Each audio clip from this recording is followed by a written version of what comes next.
नमस्कार, मैं हूं आपके साथ अंकिता पाल। ब्रीडिंग की शुरुआत करते हैं। हरियाणा के श्रमिकों के कल्याण चलाई जा रही योजनाओं का लाभ देने के लिए हरियाणा सरकार की ओर से जींद में राज्य स्तरीय श्रमिक जागरूकता एवं सम्मान समारोह का आयोजन किया गया है, जिसमें सीएम नायब सिंह सैनी ने बतौर मुख्य अतिथि शिरकत की है। और इस समारोह में मुख्यमंत्री ने 18 योजनाओं के तहत 1 लाख, आपको बताते चले कि 1,02,629 श्रमिकों को 69.69 करोड़ रुपए की लाभ की राशि सीधे उनके खातों में जारी की है। समारोह में मुख्यमंत्री ने सांकेतिक रूप से कई योजनाओं के लिए लाभार्थियों को चेक भी वितरित किए और साथ ही बेटियों को इलेक्ट्रिक स्कूटी की चाबी भी सौंपी है।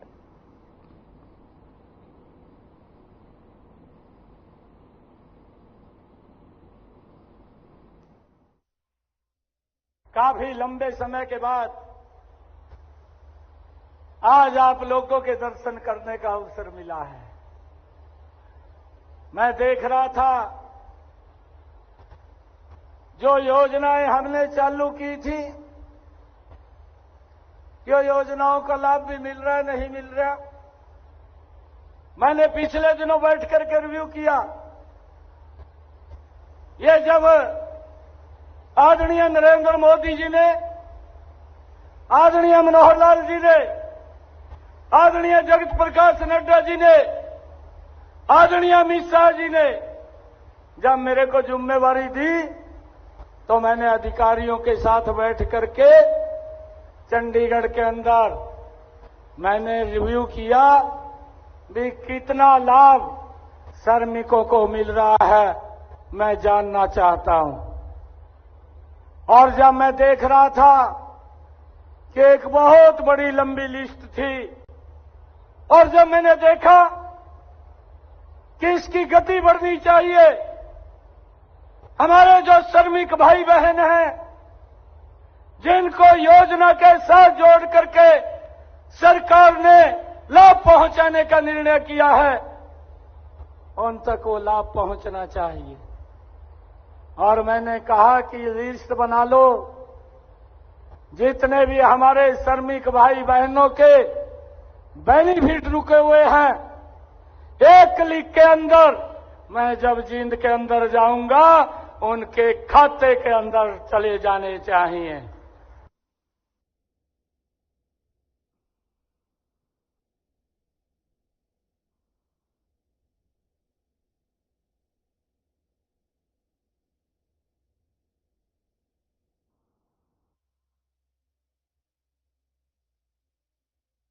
हरियाणा के पूर्व सीएम चौधरी बंसीलाल के पुत्र वधू और भिवानी, आपको बताते चले कि भिवानी के तोशाम से एमएलए किरण चौधरी और उनकी बेटी श्रुति चौधरी बीजेपी में शामिल हो गई हैं। दोनों ने कांग्रेस का दामन छोड़ दिया है और दिल्ली स्थित बीजेपी मुख्यालय में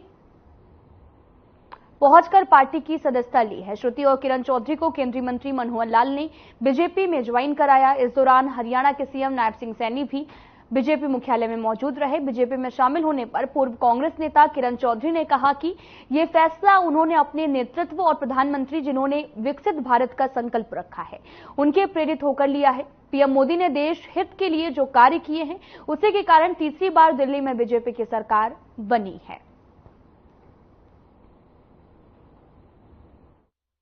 और राजनीति में जिनका पूरा जीवन और परिवार का पूरा जीवन कांग्रेस को मजबूत करने में लगा है, आज किरण चौधरी जी ने और हमारी बिटिया श्रुति चौधरी जी ने भारतीय जनता पार्टी में शामिल होने का जो आज निर्णय किया, मैं पार्टी के अध्यक्ष होने के नाते भी श्रुति, आज ये फैसला इसीलिए लिया मैंने,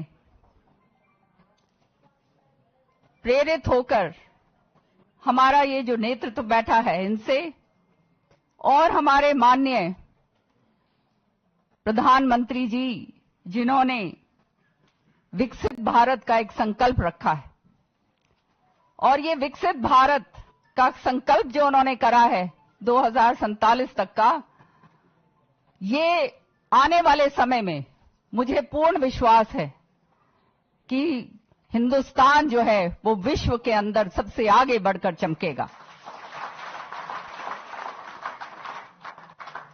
माननीय प्रधानमंत्री जी ने जो जनहित के ही नहीं देश हित के जो काम करें, उसी के कारण आज तीसरी बार जो ये अपने आप में एक इतिहास है।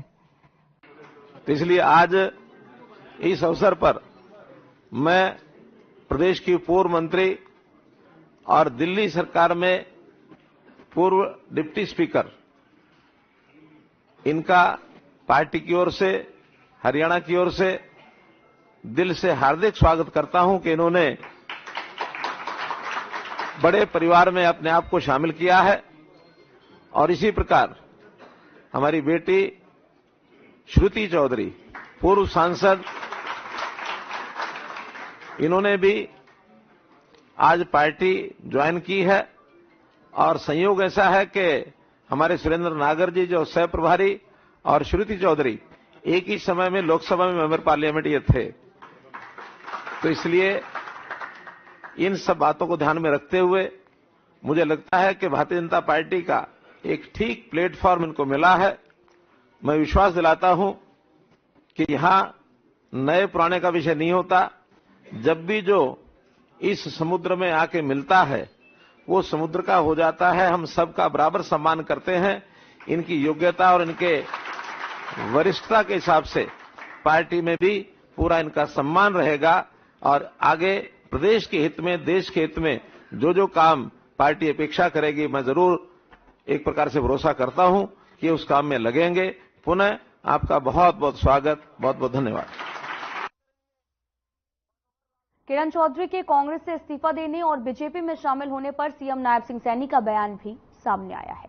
आपको बताते चले कि कांग्रेस पर निशाना साधते हुए बड़े नेता कांग्रेस में घुटन महसूस कर रहे हैं और साथ ही हुड्डा कांग्रेस पार्टी के बड़े नेताओं को खत्म कर रहे हैं। तंग आकर नेता पार्टी छोड़ रहे हैं। इसके साथ ही उन्होंने यह भी कहा कि कांग्रेस पार्टी देश में राहुल गांधी को लॉन्च करने में लगी है। भूपेंद्र सिंह हुड्डा अपने बेटे को लॉन्च करने में लगे हुए हैं। जिस प्रकार से कांग्रेस पार्टी राहुल गांधी को लॉन्च करने में लगी हुई है, हरियाणा के अंदर भूपेंद्र सिंह हुड्डा अपने बेटे को लॉन्च करने में लगे हुए हैं। बड़े नेताओं की बलि दे रहे हैं, घुटन महसूस कर रहे हैं और इसी कारण से वो लोग इस से तंग आकर के पार्टी को छोड़ रहे हैं। और कांग्रेस आने वाले समय के अंदर पूर्ण रूप से वो खत्म हो जाएगी। एक इतना बड़ा नेत्री जिस परिवार ने हरियाणा को एक मजबूत विकास की दिशा दी है, चौधरी बंसीलाल का परिवार, और उसको कोई पूछता नहीं कांग्रेस के अंदर, उसकी हालत खराब कर दी। और हालत खराब होगी तो घुटन महसूस हुई तो उन्होंने पार्टी को तिजंजलि दी है, पार्टी को छोड़ा है। और उन्होंने आरोप भी लगाया है, मैं देख रहा था।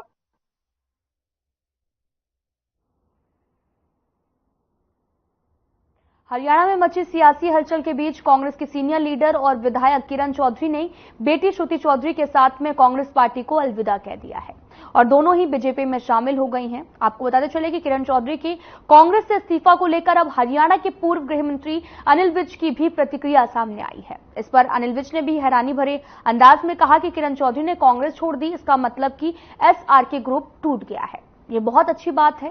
साथ ही अनिल विज ने यह भी कहा कि राहुल गांधी के ईवीएम को ब्लैक बॉक्स कहने पर तंज कसते हुए कहा कि चुनाव जीत जाते हैं और वहां पर ईवीएम की बात नहीं करते हैं, जब हार जाते हैं तो ईवीएम की बात करते हैं। विज ने यह भी कहा कि अगर हम ईवीएम टेम्पर पर आते हैं तो हम 400 पार होते, हमारी 240 सीटें न रहती। किरण चौधरी ने कांग्रेस छोड़ दी तो पता नहीं, इसका मतलब SRK ग्रुप टूट गया। टूट गया तो अच्छी बात है, और किरण चौधरी अगर बीजेपी में आ रही है तो और भी अच्छी बात है, फायदा मिलेगा। मुझको मालूम नहीं है, मैंने आपको बताया कि क्या हुआ है, पर अगर आप कह रहे हैं तो मैं उसका स्वागत। जब ये जीत जाते हैं तब ईवीएम का मुद्दा नहीं करते, जब हार जाते हैं तब ईवीएम का मुद्दा उठाते हैं। अब ये कह रहे हैं कि ये टेम्पर की जा सकती, अगर की जा सकती है तो फिर हमारे 240 थोड़ा आते हैं, हमारे 400 से ज्यादा आते हैं। जो हम बोल बोल के कह रहे थे अब की बार 400 पार, इनका तो दिमाग का दिवाला निकल चुका है। हरियाणा में कांग्रेस पार्टी को बड़ा झटका लगा है। किरण चौधरी बीजेपी में शामिल हो गई हैं। कांग्रेस सांसद कुमारी शैलजा ने इस पर बयान देते हुए कहा कि किरण चौधरी और श्रुति चौधरी के साथ में नाइंसाफी हुई है। इसी के साथ शैलजा ने दोनों को नया रास्ता चुनने पर बधाई दी है। देखो, किरण चौधरी जी का मैंने पहले भी कहा था, उनके साथ इंसाफ नहीं हुआ, उनकी बेटी के साथ इंसाफ नहीं हुआ। हम चाहते वो कांग्रेस में ही रहना चाहिए था, लेकिन उनके साथ भी बहुत ज्यादती हुई। अब इस चीज को हम कैसे कहें, क्या कहें, उन्होंने फैसला लिया। कांग्रेस में रहते, हम साथ में काम करते तो अच्छा होता, पर अब क्या बोले, उन्होंने एक रास्ता चुना है, उनको मैं शुभकामनाएं देती हूँ।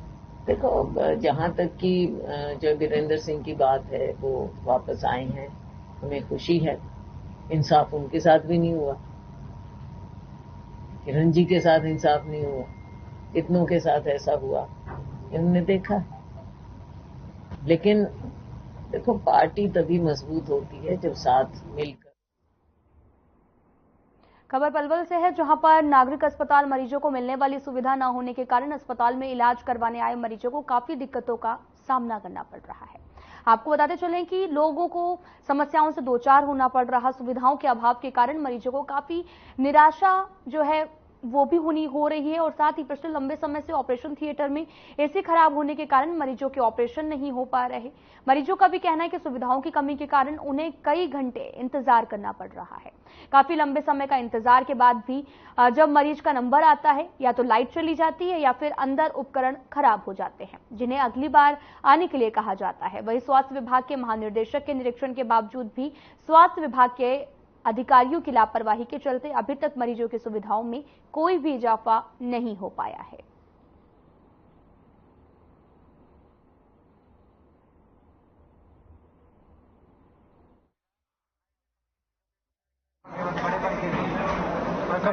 कब से वेट कर रहे हैं?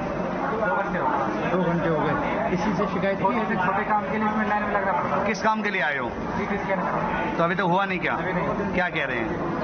अभी यहाँ देखते हैं, वो बड़े वाले आते हैं वहाँ से, हाई लेवल वाले अपना। क्या बीपीएल कोटे से या जनरल कोटे से? बीपीएल से।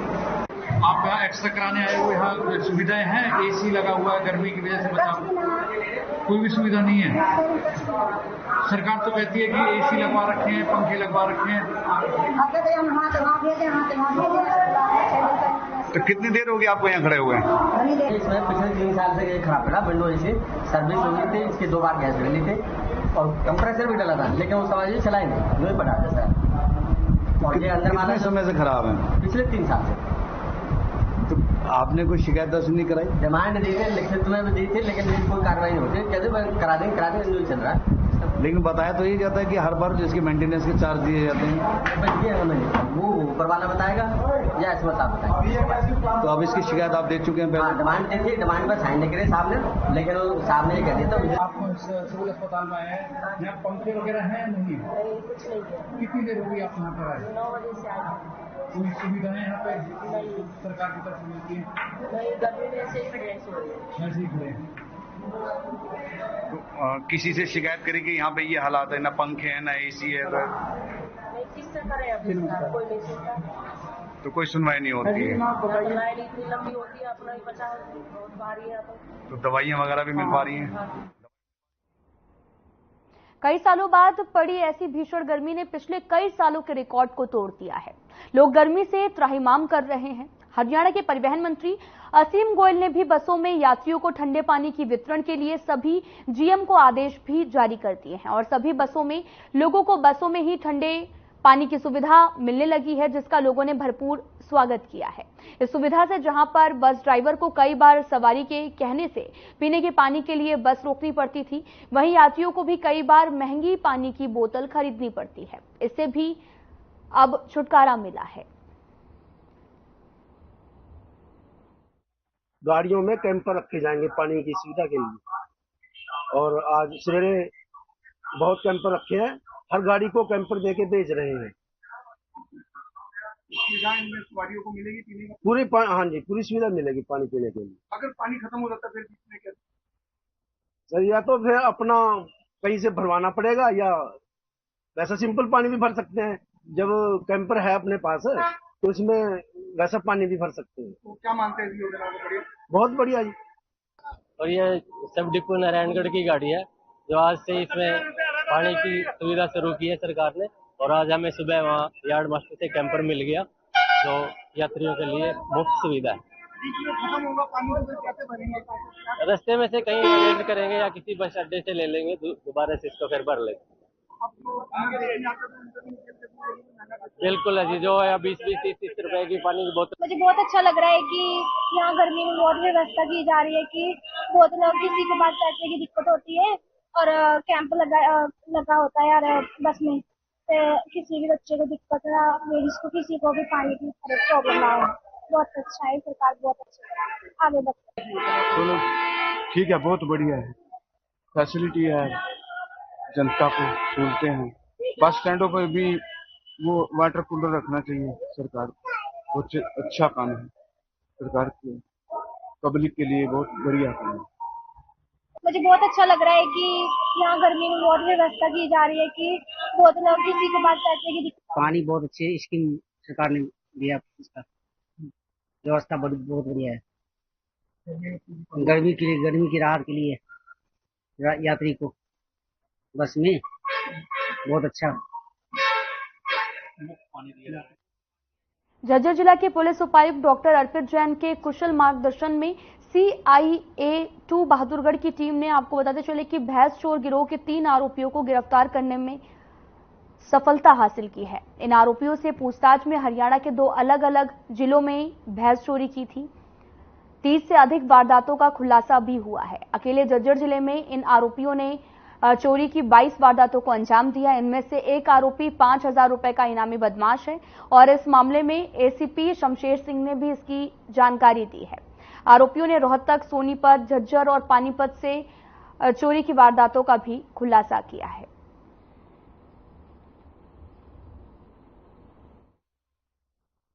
झज्जर सदर पुलिस की टीम ने 3 आरोपियों को पकड़ा है, क्या मामला है? पुलिस उपायुक्त झज्जर डॉक्टर अर्पित जैन के मार्गदर्शन में CIA-2 की टीम ने, जिसमें इंस्पेक्टर रविंदर और उसकी टीम ने बहुत सराहनीय कार्य करते हुए 3 ऐसे आरोपियों को गिरफ्तार करने में सफलता हासिल की है, जिसने जिला झज्जर में भैंस चोरी की लगभग 22 वारदातों को अब तक अंजाम दिया है। और जो साथ लगते जिले हैं उनकी अगर बात करें तो कुल 30 वारदातों को अंजाम दिया है, जो अब तक की प्राइमरी फेसाई पूछताछ में सामने आया है। इसमें हमने रेवान, फैजान और रिजवान 3 व्यक्तियों को गिरफ्तार किया है। कुरुक्षेत्र के नगराधीश रमन गुप्ता ने कहा कि योग हमारी पहचान सभ्यता से जुड़ा है।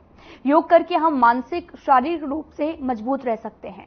योग को हमें अपनी दिनचर्या में भी शामिल करना होगा और साथ ही इसी को ध्यान में रखते हुए प्रदेश सरकार लोगों को योग के प्रति जागरूक करने का काम किया जा रहा। लोग योग के प्रति जागरूक भी हुए हैं और नगराधीश रमन गुप्ता बुधवार को पायलट रिहर्सल के तहत में द्रोणाचार्य स्टेडियम के पास मैराथन को हरी झंडी दिखाने के उपरांत पत्रकारों से बातचीत कर रहे थे। योग मैराथन में स्कूली विद्यार्थियों, योग संस्थाओं, कॉलेज विद्यार्थियों और आमजन ने भाग लिया और योग के प्रति लोगों को जागरूक करने का भी काम किया है।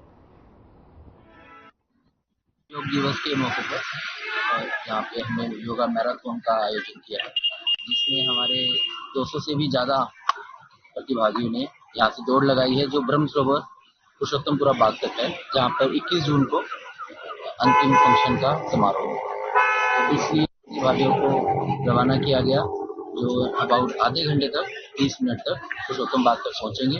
फिर योग रिहर्सल जो अंतिम आयोजन से पहले किया जाएगा, वो 7 बजे से लेकर 9 बजे तक आयोजित होगा।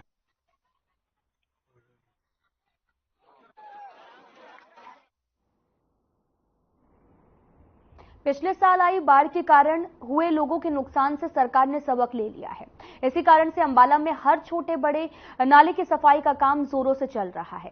और इसके लिए भी प्रशासन ने कई मशीनें किराए पर ली हुई हैं, जो खासकर बड़े नालों में से गाद जो निकाल रही हैं और नालों को भी गहरा कर रही हैं, क्योंकि मौसम विभाग ने इस बार पिछली बार से भी ज्यादा बरसात आने की उम्मीद जताई है। जहां पर मशीनें चल रही हैं, वहां पर खुद प्रशासनिक अधिकारी, खासकर एसडीएम खुद मौके पर जाकर जायजा ले रहे हैं। एसडीएम का भी कहना है कि अंबाला में सभी बड़े नालों की सफाई का काम चल रहा है। हमारे जो 4 मुख्य नाले हैं उनका हमने टेंडर दिया है। एजेंसी पिछले 20 दिन से कार्य कर रही है और जो हमारा मेन नाला है गुदगुड़िया, वो मैकेनाइज तरीके से पॉपुलेन से साफ करवाया जा रहा है। बाकी में मैनुअली और जेसीबी की मदद से करवाए जा रहे हैं। इसके अलावा जो छोटे नाले हैं वो हमारा जो खुद का स्टाफ है उसकी ड्यूटी लगाई हुई है कि वो नालियों की सफाई करें और उनका बाकायदा मॉनिटरिंग की जा रही है उनके काम की, क्योंकि पिछली बार मुख्यमंत्री हरियाणा और साथ ही मुख्य सचिव हरियाणा के निर्देशानुसार प्रत्येक जिले में कार दिवस का समाधान शिविर का आयोजन किया जा रहा है। कुरुक्षेत्र जिले के साथ साथ उपमंडल स्तर पर भी शिविरों का आयोजन करके आमजन की समस्याओं को सुनने का काम भी लगातार जारी है। जब से समाधान शिविर लग रहे हैं, लोग आसानी से यहां पर आकर अपनी समस्या रखकर उसका समाधान भी करवा रहे हैं। लोगों को किसी प्रकार की परेशानी ना हो, इसलिए संबंधित विभाग के अधिकारी मौके पर मौजूद हैं। समाधान शिविर लगाए जा रहे हैं जिले में। जिला कुरुक्षेत्र में भी समाधान शिविर में सभी विभागों के अधिकारी मौजूद रहे। टोटल 39 कंप्लेंट्स यहाँ पर आई हैं, जिनमें से 26 कंप्लेंट फैमिली आईडी की थी, बाकी प्रॉपर्टी आईडी की और अलग अलग विभाग की कुछ शिकायतें आई थी, जैसे बिजली का कनेक्शन। तो ज्यादातर कंप्लेंट्स का मौके पर ही समाधान किया गया है और जिनका नहीं हुआ है उनका भी जल्द से जल्द। जिला परिषद और ब्लॉक समिति के मेंबरों के साथ में तीगांव खंड में गांव के विकास कार्य के लिए अधिकारियों के साथ बैठक की गई है, जिसमें रुके हुए कार्यों पर चर्चा की गई है। इस बैठक में तीगांव विधानसभा के विधायक राजेश और नगर पंचायत समिति के सीईओ सतवीर सिंह मान भी मौजूद रहे हैं। ब्लॉक समिति के सभी मेंबर्स ने एक एक करके अपने गांव की समस्याओं को विधायक और अधिकारियों के सामने रखकर उसके जल्द से जल्द हल करवाने के लिए कहा है। ब्लॉक समिति के लोगों ने कहा कि तीगांव विधानसभा क्षेत्र में आने वाले कई गांव के काम पिछले काफी समय से रुके हुए हैं। किसी गांव में नाली बनवानी है तो कहीं पर सड़क बनवानी है, कई गांव की फिरनी और तालाब का सौंदर्यीकरण भी करवाना है, लेकिन ये सभी कार्य पिछले काफी समय से रुके हैं। अधिकारी सिर्फ गोलमोल बातें करते हैं। समस्या तो देखो हमारे क्षेत्र में बहुत ज्यादा है और वो जितनी भी समस्याएं जो काम विकास के हैं वो हमने आज लिख के सीओ साहब के सामने दे दिए। इन्होंने आश्वासन दिया है कि हम जल्दी ही काम 1 महीने के अंदर कर देंगे। पिछले टाइम में बहुत ज्यादा दिक्कत आई, एसओपी चेंज हुई, सरकार ने कभी कुछ किया कभी कुछ किया, उसके कारण दिक्कतें आई हैं। लेकिन अब इस महीने में समस्या यही थी कि काम काफी रुके हुए थे, जिसपे कई अधिकारियों की तरफ से कुछ कमी रही, जिनको अब सारे बैठकर सारा डिस्कस हुआ और अधिकारियों ने भी आगे काम पूरा आश्वासन दिया है कि वो हमें पूरा सहयोग देंगे और गांव के काम तुरंत करवाएंगे, जल्द से जल्द काम होंगे और जितना भी फंड है वो सारा यूटिलाइज हो जाएगा। सर बता रहे हैं मीटिंग में देखा गया कि पिछले 1-1.5 साल से काम सारे लटके हुए थे, हो नहीं पा रहे थे, तो कमी किसकी देख रहे थे अभी? बस वो यही कह सकते हैं कि या तो पहले अधिकारी कुछ ऐसे जो सहयोग नहीं कर रहे थे। देखो आज हमारी ब्लॉक समिति के जो मेंबर्स हैं, हमारे जिला पार्षद मेंबर्स हैं, उनके जो काम थे या कुछ समस्या थी, जो प्रॉब्लम थे, जो काम रुके हुए थे और जो नए काम होने थे, उसी के तहत आज हमारे सीओ सतवीर मान के उसमें अंडर में आज एक मीटिंग हुई है और जो जो हमारे ब्लॉक समिति मेंबर की प्रॉब्लम्स या समस्या थी, जो काम रुके हुए थे या जो काम होने हैं। मैं बीडीसी हूँ, बुआपुर, फतेहपुरा और शाहबाद 3 गाँव इसके अंदर आते हैं। जी आज मीटिंग हुई है, क्या समस्या आपने बताई है यहाँ पर?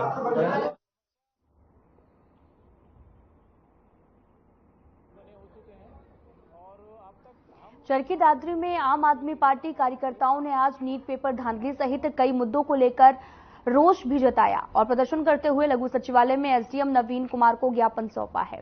आम आदमी पार्टी के जिला अध्यक्ष धनराज कुडू ने बताया कि बीजेपी सरकार युवाओं के हितों के साथ खिलवाड़ कर रही है। बीजेपी सरकार में नीट पेपर में धांधली की गई है, जो कि बहुत ही निंदनीय है।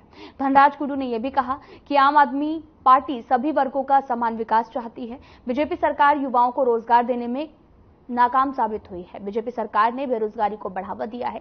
हजारों युवा जिन्होंने नीट परीक्षा दी, जिसमें से पेपर की धांधली की गई है, जो कि बंद होनी चाहिए। बीजेपी जिला सचिव राकेश चंद्रवास ने बताया कि बीजेपी सरकार में भ्रष्टाचार चरम सीमा पर है। उन्होंने ये भी कहा कि जिला प्रशासन में कई अधिकारियों पर भ्रष्टाचार के आरोप सिद्ध होने के बाद भी कोई कार्रवाई नहीं हुई है।